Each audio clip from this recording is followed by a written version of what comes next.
तो हेलो साथियों, नमस्कार। स्वागत है आपका अपने चैनल सक्सेस जंक्शन एक कदम सफलता की ओर में। और हम लेकर के आ गए हैं आपके लिए एमपी पुलिस कांस्टेबल 16 अगस्त फर्स्ट शिफ्ट का एग्जाम एनालिसिस, जिसकी टाइमिंग है 8:30 से 10:30। आपका अगली किसी भी शिफ्ट में एग्जाम है तो आपसे निवेदन है कि आप अपने प्रश्नों को इस व्हाट्सएप नंबर 7052547003 इस नंबर पर जरूर से जरूर सेंड करें अपने नाम के साथ में। आज जो प्रश्न में भेजे हैं वो प्रीति पांडे जी ने भेजे, इनके 75 नंबर है, और भारत राजपूत जी ने भेजे, इनके 72 नंबर हैं। आप दोनों लोगों का बहुत बहुत धन्यवाद। तो चलिए शुरुआत करते हैं। वीडियो को शुरू से लेकर के अंत तक जरूर देखिएगा। लास्ट में हम आपको आज के टॉप 5 स्कोर, साथ ही साथ में आज की शिफ्ट का कट ऑफ कितना जा सकता है, सारी जानकारी हम आपको देने वाले हैं। पहले हम जीके जीएस की बात करेंगे, साइंस की बात करेंगे, उसके बाद में आपको मैथ के टॉपिक्स बताएंगे, उसके बाद में रीजनिंग में क्या परिवर्तन आया, मैथ में क्या परिवर्तन आज देखने को मिला है एक दिन के गैप के बाद में, वो सारी जानकारी हम आज आपको देने वाले हैं। तो वीडियो को लाइक कर दीजिए, चैनल को सब्सक्राइब कर दीजिए, ताकि लगातार एग्जाम का नोटिफिकेशन 12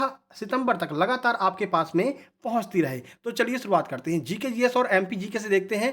आज आपको बता दें, ये बताते हुए बड़ी खुशी हो रही कि 4 प्रश्न आपके नदियों के आए हैं, और 4 के चारों प्रश्न आज जो सुबह हमने वीडियो अपलोड की है उसी वीडियो में से आ गए हैं। 4 के चारों प्रश्न वो सब हम आपको बताने वाले हैं कि 4 के चारों प्रश्न नदियों वाले कौन कौन से हैं जो हमारी सुबह वाली वीडियो में से आए हैं। सुबह हमने 8 बजे ही वो वीडियो अपलोड कर दी थी भाई। जो लोग भी देख करके गए होंगे उनके 4 नंबर पक्के हो गए होंगे, और हम ये गारंटी आपको दे रहे हैं कि उस वीडियो से एक भी प्रश्न बाहर नहीं जाने वाला है नदियों और झीलों का। ठीक है, तो जरूर देख करके जाइएगा। फिलहाल शुरुआत करते हैं, देखते हैं आज का पहला प्रश्न क्या है। तो पहला प्रश्न है, दक्षिण की गंगा किस नदी को कहा जाता है। सुबह हमने डिस्कस किया है, दक्षिण की गंगा गोदावरी नदी को कहा जाता है। जब हम गोदावरी नदी के बारे में पढ़ा रहे थे तब हमने आपको इसके बारे में बताया था। चलिए देख लेते हैं पूरी जानकारी।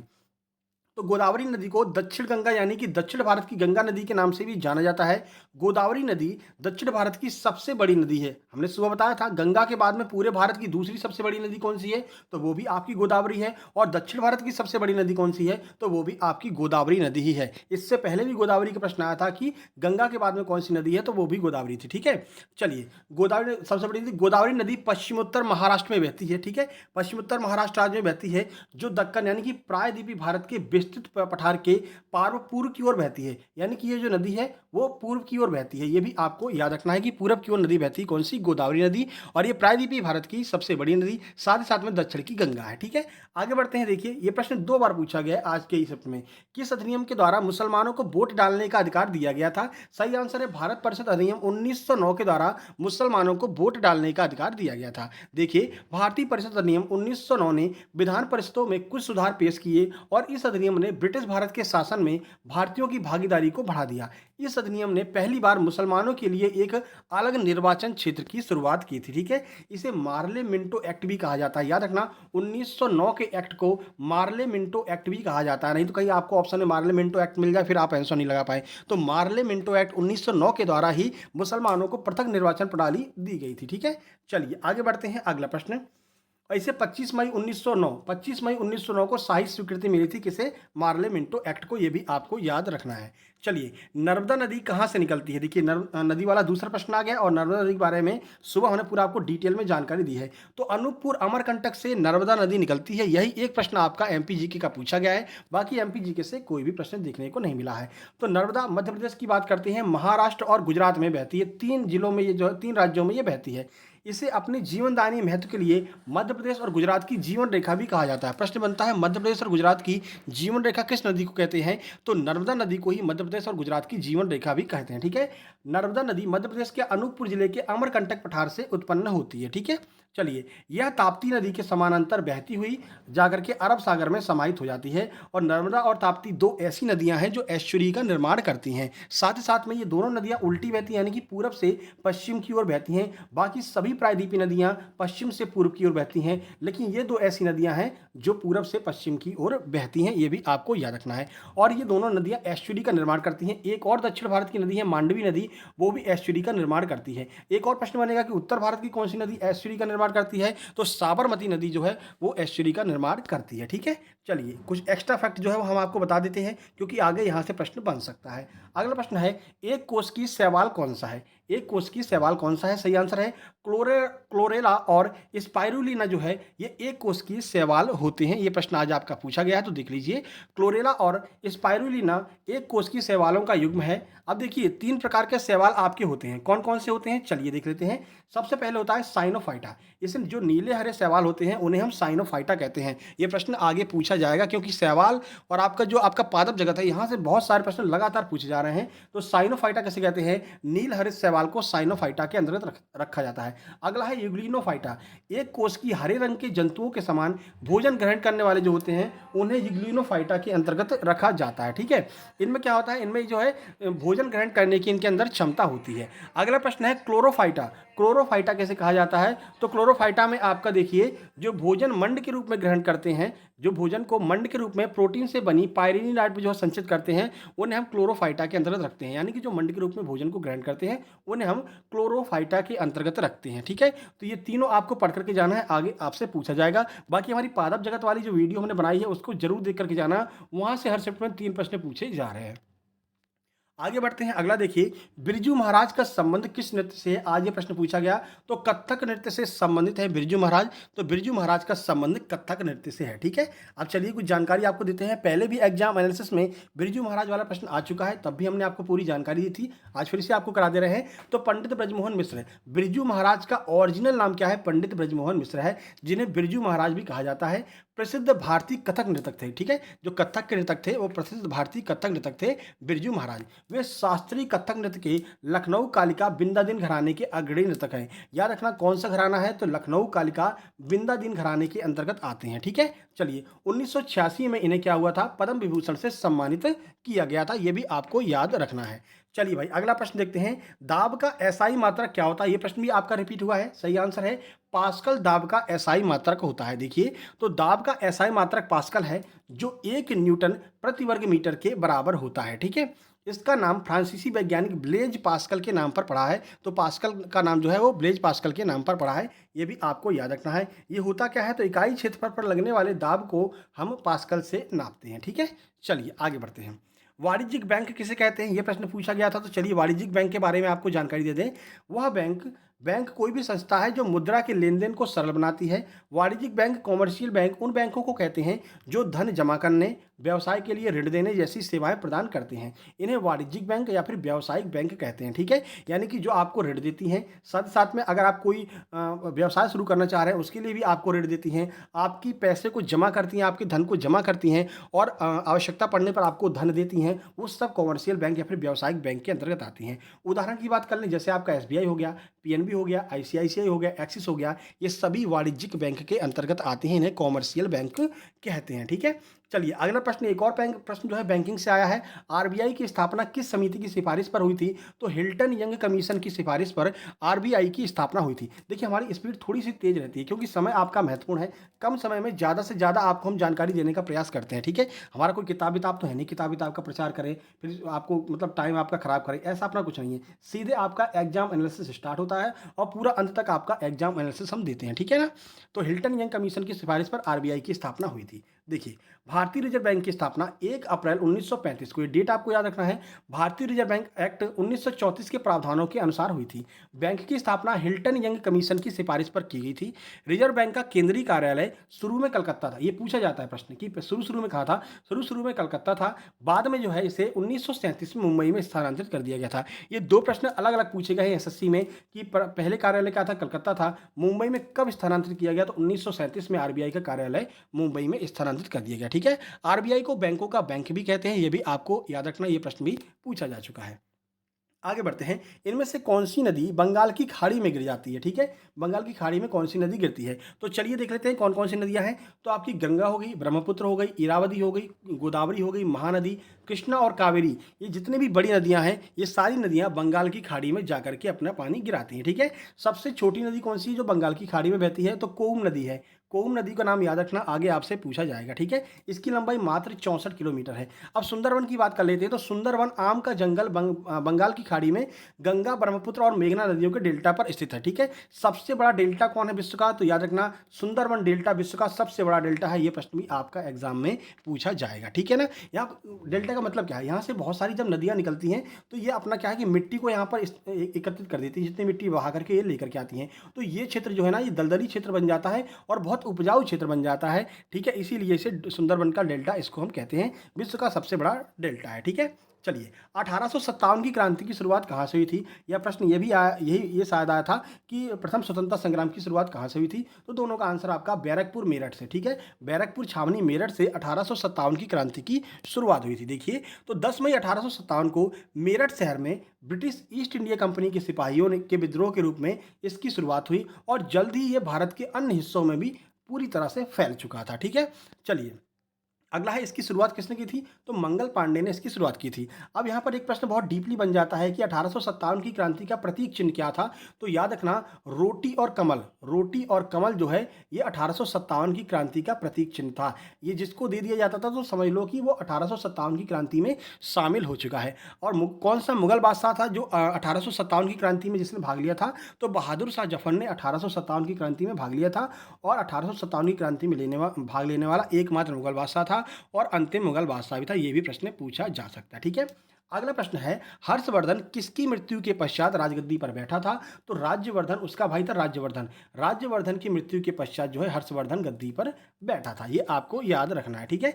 तो 16 वर्ष की छोटी सी उम्र में जो हर्षवर्धन है उनको राजा बना दिया गया था। बड़े भाई राज्यवर्धन की हत्या के बाद हर्षवर्धन को राजपाट सौंप दिया गया, ठीक है। राज्यवर्धन की हत्या किसने की थी, तो शशांक ने राज्यवर्धन की हत्या की थी, ये भी आपको याद रखना है, ठीक है। चलिए, हर्षवर्धन के शासनकाल में कौन सा जो यात्री है जो भारत आया था, तो ह्वेन सांग जो है वो हर्षवर्धन के टाइम पर भारत में आया था, ये भी आपको याद रखना है, आगे ये प्रश्न पूछा जा सकता है। अगला देखिए, प्रायद्वीपीय भारत की सबसे बड़ी नदी कौन सी है, ये प्रश्न भी आज पूछा गया है। हालांकि इसका जवाब हम ऊपर ही आपको देकर के आए हैं।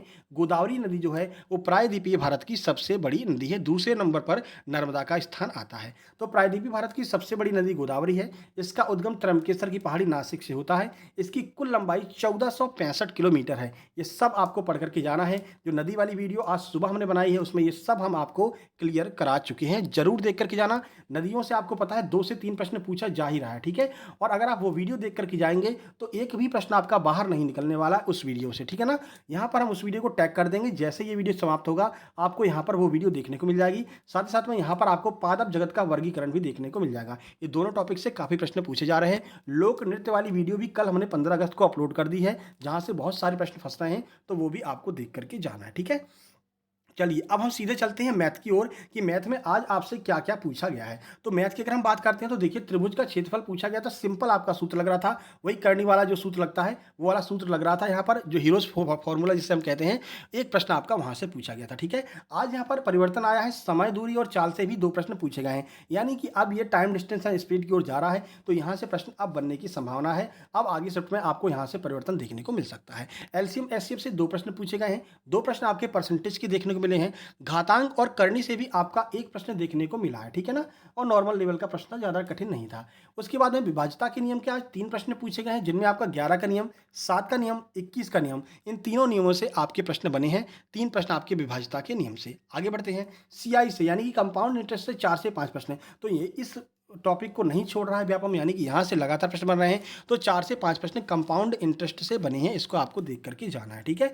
बाकी प्रॉफिट एंड लॉस से 2 प्रश्न बने हैं। हालांकि अभी तक 4-5 आ रहे थे, इस शिफ्ट में 2 प्रश्न आए हैं। 2 प्रश्न आपके सिंप्लीफिकेशन के बने हैं। इसमें कैलकुलेशन आपसे बहुत ज़्यादा मांग रहा है, पॉइंटों में कैलकुलेशन हो रहा है, तो आप अपने हिसाब से थोड़ा सा कैलकुलेशन की प्रैक्टिस करके जाना। हमारा टेलीग्राम चैनल ज्वाइन कर लेंगे तो कैलकुलेशन के लिए 2 ऐप्स हमने वहाँ पर डाल दिए हैं। वो 2 ऐप्स आपके लिए बहुत महत्वपूर्ण है। अगर आप लगातार उस पर प्रैक्टिस करते रहते हैं तो आपकी कैलकुलेशन बहुत फास्ट हो जाएगी। मैं ये गारंटी दे रहा हूं कि अगर आज आप एक किसी सवाल को सॉल्व करने में 1 मिनट लगा रहे हैं, तो उस ऐप से अगर आप मात्र 10 दिन प्रैक्टिस कर लेंगे तो आपकी जो स्पीड है, आप आराम से 10 से 12 सेकंड में उस कैलकुलेशन को सॉल्व कर सकते हैं। उसकी लिंक टेलीग्राम चैनल में डली, जो हमारा ऑफिशियल वाले में नहीं, दूसरे वाले में जो टेलीग्राम चैनल है सक्सेस जंक्शन लाइव, जो डिस्कस ग्रुप है, उस पर जो है उसकी लिंक डली है। दोनों की लिंक आपको डिस्क्रिप्शन में मिल जाएगी, वहां से भी आप जो है ज्वाइन कर सकते हैं, ऑफिशियल चैनल भी और जो है डिस्कस ग्रुप भी, ठीक है। चलिए, मिक्सचर की 2 प्रश्न हैं, ट्रेन का 1 प्रश्न आज पूछा गया है, नया टॉपिक ऐड हो रहा है ट्रेन, यानी कि ट्रेन से आगे प्रश्न पूछे जाएँगे। 2 प्रश्न आपके ऐज यानी कि आयु के भी 2 प्रश्न आज पूछे गए थे। आगे बढ़ते हैं, 1 प्रश्न आपका आयत का क्षेत्रफल पूछा गया था, नॉर्मल लेवल का था, कोई परेशानी वाली बात नहीं है। 2 प्रश्न आपके मेंसुरेशन के यानी कि वही आयत का क्षेत्रफल पूछा गया था और एक और प्रश्न मेंसुरेशन से बना था। 2 प्रश्न आपके एवरेज के थे और 2 प्रश्न आपके रेशियो एंड प्रोपोर्शन से भी देखने को मिले हैं, ठीक है? तो जो मैथ है आपका, मैथ और रीजनिंग काफ़ी सिंपल लेवल की आ रही है शुरुआत में और प्रश्न भी ठीक-ठाक आ रहे हैं। 34 प्रश्न लगभग आपके रीजनिंग से आए हैं और लगभग 32 प्रश्न आपके मैथ के आए हैं, तो 65-66 प्रश्न तो आपके यहीं से बन जा रहे हैं। बाकी के जो प्रश्न हैं वो आपके जो है आपके जीके जीएस से आ रहे हैं। हालाँकि लास्ट में आपको हम सब बताने वाले हैं कि इस सब्जेक्ट से कितने प्रश्न आए हैं। सिटिंग अरेंजमेंट के 3 प्रश्न आए हैं रीजनिंग में, ब्लड रिलेशन के 5 से 6 प्रश्न, ठीक है? डायरेक्शन के भी आज 2 प्रश्न पूछे गए हैं। आइदर और नाइदर नॉर वाला जो होता है, यदि या तो वाले जो प्रश्न होते हैं, 4 प्रश्न पूछे गए हैं, जिनमें 1 प्रश्न आपका एडवांस लेवल का पूछा गया है, ठीक है? अगर आप कमेंट करेंगे तो नाइदर नॉर पर हम एक वीडियो बना देंगे। बाकी मिसिंग लेटर से 3 प्रश्न आज आपके पूछे गए हैं। मिसिंग लेटर यानी वो बीच में जो गैप होता है, ABC ऐसे करके गैप वो जो पूरा करना होता है, ऐसे जो है 3 प्रश्न पूछे हैं। रैंकिंग से भी 3 प्रश्न पूछे गए हैं। दाएँ-बाएँ जो बैठाने वाला होता है और जो छोटा-बड़ा होता है, A B से इतना बड़ा है, A C से बड़ा है, बताइए D से बड़ा कौन-सा है, चौथे नंबर पर बड़ा कौन-सा है, ऐसे जो प्रश्न होते हैं लगभग 3 प्रश्न आए हैं।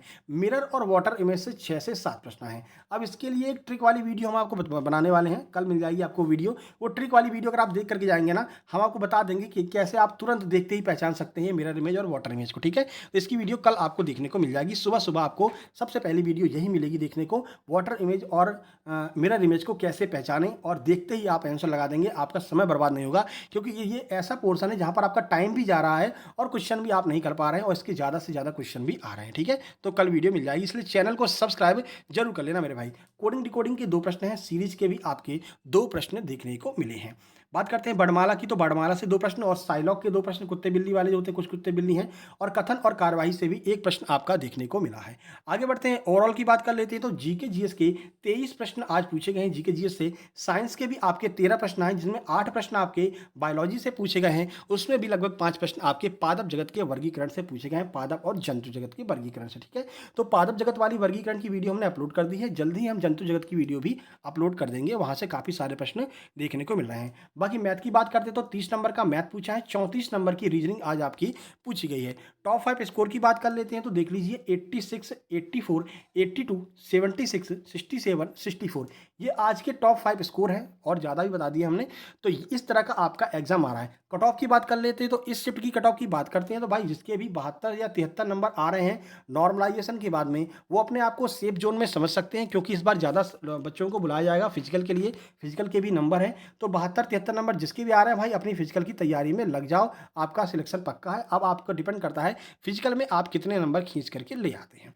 सजेशन की बात करते हैं, जिनका आगे एग्जाम है, तो प्रीवियस एग्जाम पर ज़्यादा ध्यान दे लीजिए। जो प्रीवियस के पेपर हुए हैं वहाँ से साइंस वाइंस के बहुत प्रश्न आ रहे हैं, और आपको पटवारी, आबकारी और वनरक्षक तीनों के पेपर देख करके जाने हैं, और ये तीनों के पेपर एक साथ में आपको हमारे Telegram channel success junction live पर मिल जाएंगे। वहाँ पर जाकर के आप तीनों पेपर एक साथ में देख सकते हैं, ठीक है? बाकी लूसेंट की विविध जरूर पढ़ करके जाइए। झील एक नया टॉपिक ऐड हुआ, झील और नदियाँ, इनकी वीडियो आज सुबह हमने अपलोड कर दी है लगभग 8 बजे के टाइम पर, उसको जरूर देख करके जाना। झील और नदियों वाला वीडियो, वहाँ से आपको 3-4 प्रश्न मिल रहे हैं, हमने आपको ऊपर बता ही दिया, ठीक है? और पादप जगत का जो वीडियो बना है उसको भी आपको देख करके जाना है। थैलोफाइटा, ब्रायोफाइटा और कवक सवाल, इसकी वीडियो हम बना चुके हैं, ठीक है? बाकी हमारा ऑफिशियल टेलीग्राम चैनल है सक्सेस जंक्शन, यहाँ पर आपको पीडीएफ वगैरह बराबर मिलती रहेगी इस वीडियो की।